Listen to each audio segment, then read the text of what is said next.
Hi, guys. First of all, Wednesday is going to be Earth Day. Pretty cool that we're studying the Earth and the planets and the galaxies and everything this week. But I'm going to share with you and Mr. Todd's class my very favorite book that I would introduce to you at the beginning of this unit. It's called, Is a Blue Whale the Biggest Thing There Is?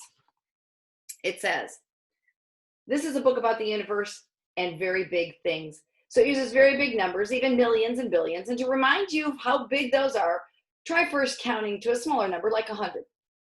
At normal speed, that should take you about a minute. Keep on counting and you'll reach 1,000 in about 12 minutes. If you decide to continue counting to 1,000,000, don't plan on doing anything else for a while.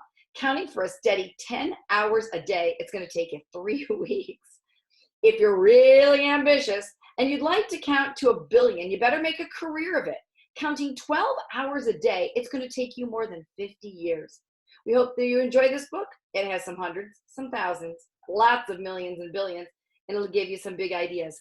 You can count on it. Show you the picture here. This is the tail of a blue whale. The flipper parts are called flukes. Just the flukes, all by themselves, are bigger than most of the creatures on our Earth.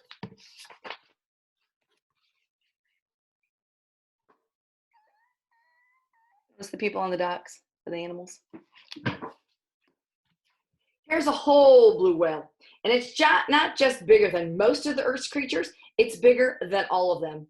A blue whale can grow to be 100 feet long and weigh 150 tons.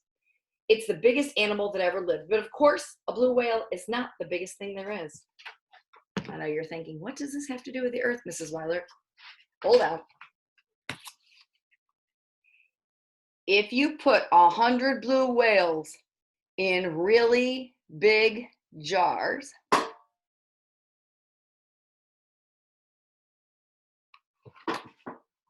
and put 2 of those whale jars on an enormously large platform, this is my favorite page in the book, and then made a tremendously tall tower out of 10 platforms of whale jars,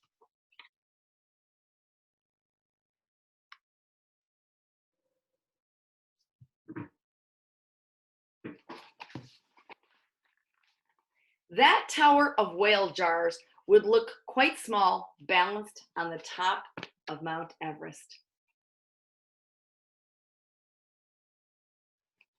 Yes, Mount Everest is mighty big. If it were hollow, it could hold millions of whale jars. It's not even close to being the biggest thing that there is. Because even 100 Mount Everests stacked one on top of each other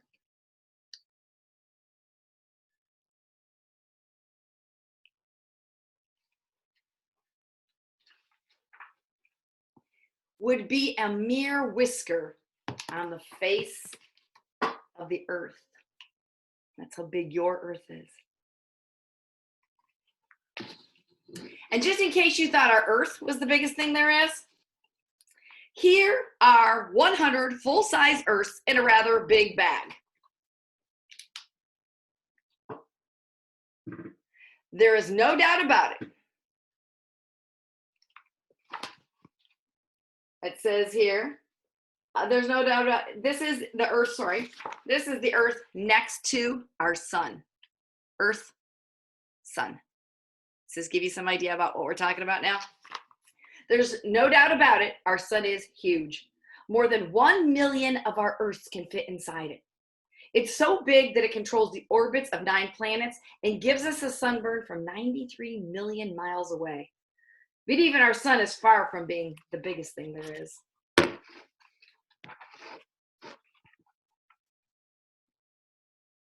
Because if our sun were turned into a sun-sized orange and packed into an immense orange crate with 99 other sun-sized oranges,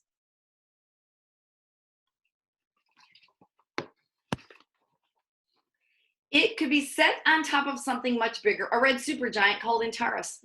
Stars come in many different sizes, and our sun and Antares are both stars.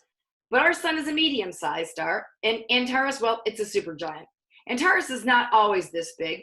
All stars have lifetimes, and some, like Antares, expand to enormous sizes, turn red as they get close to the end of their lives. Antares has grown so big that 50 million of our suns could fit inside. How could anything be that big? How could anything be bigger?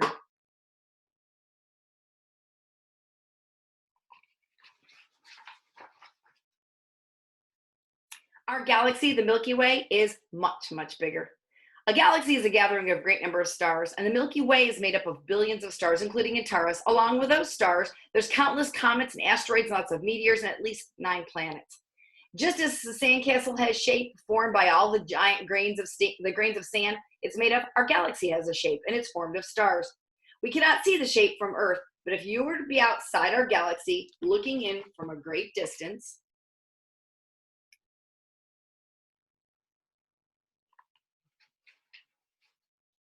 it might look something like this.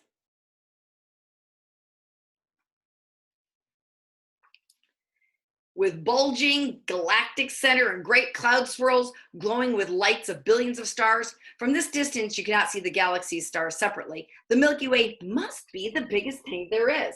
But wait, our galaxy is not alone. Astronomers, the scientists who study stars, report that there are billions of other galaxies out there in the darkness called space, and all of them are some bigger and some part of something even bigger, our universe.